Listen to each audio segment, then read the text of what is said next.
Hey, what's up? This is Chosen, and we have got a Diablo 4 build video for the Druid WolfNado that can absolutely blast through nightmare dungeons and be an amazing build to go with. So we're going to talk about the gear, the aspects, the skill tree, the Paragon Board, and everything that you're going to want to work towards if you're trying to get the Druid WolfNado online. Let's get into it. Alrighty, so first, let's dive into the gear and aspects first. So starting out here at the top, we've got the Tempest Roar Helm. Now, this is very notably a bottleneck, a tough requirement of this build. So it is going to be a little bit difficult to get online, but once you do, it is insanely powerful. And what this Tempest Roar Helm does is it gives us storm skills up to 25% chance to grant 4 spirit, and our base storm skills are going to also be werewolf skills. So if you get this Tempest Roar Helm, definitely hold on to it. It is a great item to pick up because it unlocks this build for you on your account. And then for the chest armor, we're going to be making sure we get rolls of armor, damage reduction when fortified, damage reduction from close enemies, and damage reduction from enemies that are poisoned. And we're going to be going with the vigorous aspect here of damage reduction while shape-shifted into a werewolf. Under the gloves, we do want to make sure we get ranks of tornado on there with crit chance, attack speed, and lucky hit. And we're going to be going with the aspect of retaliation, where core skills are going to deal up to 40% increased damage based on your amount of fortified. Then for our pants, we're going to be getting those standard damage reduction rolls that we usually go with on pants, like armor and DR while injured, DR while fortified, and DR from close, while also taking advantage of that amazing aspect of disobedience, where we're going to get armor based on it dealing damage and keep that up super consistently. For our boots, we're going to be going for spirit cost reduction, very important to get on this build, movement speed, damage reduction while injured, total armor while in werewolf form, and we're going to use the ghost walker aspect while unstoppable. And for 4 seconds after, we're going to gain movement speed and be able to move unhindered through enemies. Then for the weapon right here on the left side, we're going to be going with the obvious crit strike damage, vulnerable damage, core skill damage, and critical strike damage with werewolf skills to really get a bunch of multipliers stacking up. And we're going to do the accelerating aspect, where core skills increase attack speed by up to 25% for 5 seconds. And then over on the right side, we've got the amulet here, where we're going to be going with cooldown reduction, super important,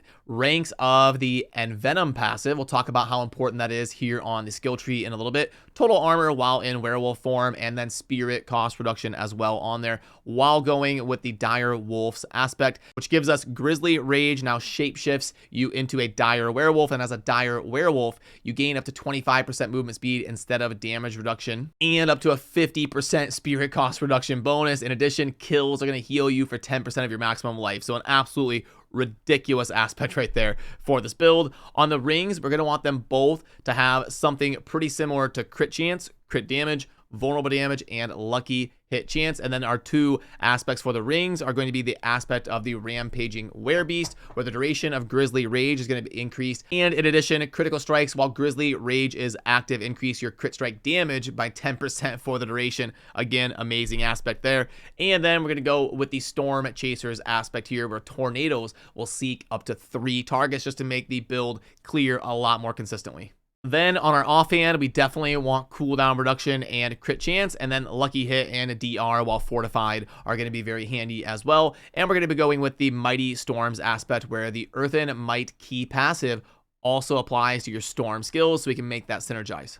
And then for the gems, we're going to be scaling up our critical strike damage with emeralds whenever we can. And then in our armor, we're going to put in the rubies for life. And in our jewelry, we're going to be going with those skulls. Now on the skill bar, we've got the Storm Strike basic, and then we're going to be spamming tornadoes as much as we can. That's going to be the main source of our damage. We've also got Blood Howl that we can cast basically on cooldown and try to keep that up as much as we can, obviously. And then Hurricane, Cyclone Armor, and then our big cooldown is going to be Grizzly Rage. You would obviously save this to pop it when you have big engagements, like a boss fight or a bunch of elite packs or something going on.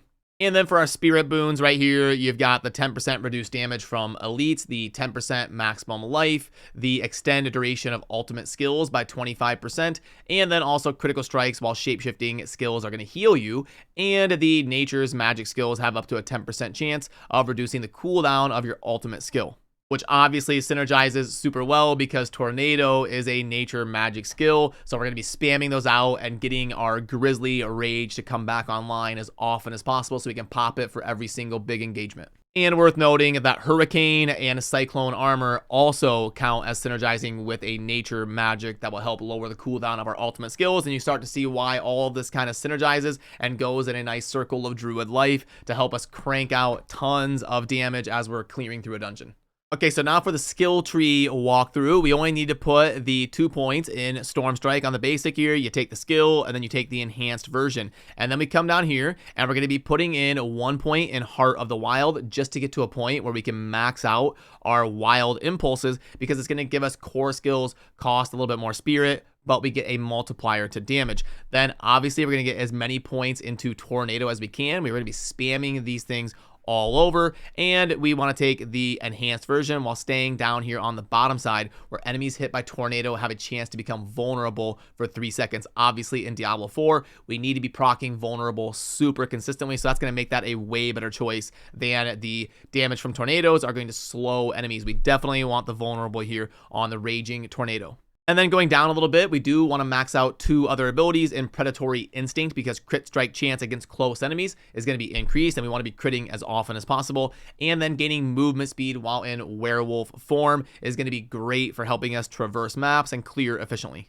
Then down to the bottom right, we're going to be putting a point into Cyclone Armor, and obviously taking the enhanced to get up to the point where we've got the Persevering, where every 10 seconds Cyclone Armor intensifies, causing incoming damage to grant you 30% damage reduction for 2 seconds. We also want to take Blood Howl and go with the version up top here, which is the Preserving Blood Howl, that will also increase your attack speed and help us spam a little bit more effectively. Then over here on the left side, we're going to put 1 point into Ancestral Fortitude, so that we can get to putting 3 points in Vigilance, where we gain 15% damage reduction for 6 seconds after casting a defensive skill, which is going to be happening all of the time in this build.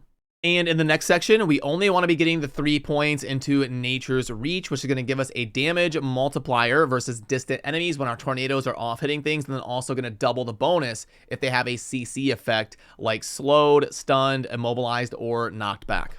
And then as we keep heading down to the bottom right, the main thing we're going to be taking here is Hurricane, and then we're going to take Enhanced to get to a point where we can put in enemies affected by Hurricane, deal 20% less damage. You can start to see we are stacking a ton of damage reduction, and this is a very sturdy build. And then we want to go over to the left, and we want to put 1 point in Elemental Exposure so that we can come up here and max out the duration of Hurricane, increasing by 15%, as we just took the Hurricane ability right here. And then down here to the south, remember I talked about how we would discuss Envenom, and look how good this is right here. We've got a passive that's going to give us poison enemies take 30% additional critical strike damage. That's why we definitely want to make sure we are getting that on our amulet, where we get the skill increase to Envenom passive, because it's going to help us really double the bonus of the multiplier that we're getting there from the skill tree and give us 6 points instead of 3. And then also make sure you're putting 1 point in each of the other ones next to it, where you've got the poison enemies are slowed by 8%, and then the Toxic Claws, where critical strikes with werewolf skills are going to deal 8% of their base damage as poisoning damage over 4 seconds to help things really synergize a lot better. And then we're almost done here, but we do want to make sure we max out Defiance, which is nature magic skills, deal 12% increased damage to elites. And if we go back and we look at our tornado, that is a nature magic skill. So really going to help us be a lot more consistent against elites. So make sure and put 3 points in that. And then we also want to put 1 point in Circle of Life so that we can come up here and put 3 points into Resonance. And then we're going to come down here to Defensive Posture and put in 3 points, because it's going to increase the amount of Fortify we gain from all sources by 15. And then remember our ultimate in Grizzly Rage, we want to make sure we put the 2 points down here to synergize with the Unstoppable while Grizzly Rage is active, and then also gaining 8% base life as Fortify per second while Grizzly Rage is active. And then because we're synergizing some stuff that lower the cooldown, we can pop that Grizzly Rage super often for any of our big engagements and get a lot of bonuses that synergize with that. And then for our key passive, we want to go with Earthen Might, and this is going to be affecting the earth skills. And remember, that is why we took the aspect on the offhand right here, the Mighty Storms aspect, where the Earthen Might key passive will now also apply to your storm skills, and that allows us to take advantage of the Earthen Might passive here when we otherwise wouldn't be able to. And it's going to be amazing because we've got chances to restore all of your spirit, cause your attacks to be guaranteed critical hits for 5 seconds, and the chance can be increased by 10% for critical strikes and 10% if the target is stunned, immobilized, or knocked back. So really synergizes super well, and that's why we took the aspect on our offhand that we did. Then for the Paragon board section, so this can get a little bit convoluted and tough to go over node for node in a video without boring you too much. So I'm going to kind of cover the quick basics, but I do always link down below if you want to be able to pull up the Paragon board and look it over on your end when you're mapping together your Paragon nodes and all of that. But the basic general rundown is going to be the glyphs you want to focus on is Exploit, Werewolf, Earth and Sky, Spirit, Fang and Claw, and then the boards that we're taking besides our starting board is going to be Lust for Carnage, Thunderstruck, Constricting Tendrils, Heightened Malice, and Abandoned Guidance as the boards right there. And again, if you want the full breakdown, I've got the link down there for you below. So yeah, the Druid WolfNado is a very powerful build. It can be tough to get online, but if you do get it online, it's going to be a very powerful option for all of you Druid players out there to know about and consider adding to your arsenal. So that'll do it for this one, and I appreciate all of you. It would mean a lot to earn your subscription down below if you enjoy daily Diablo 4 content. I'm going to continue branching out and covering as many of the classes and top most popular builds as I can here on the channel. So yeah, have a good rest of your day. Thanks for watching. Peace.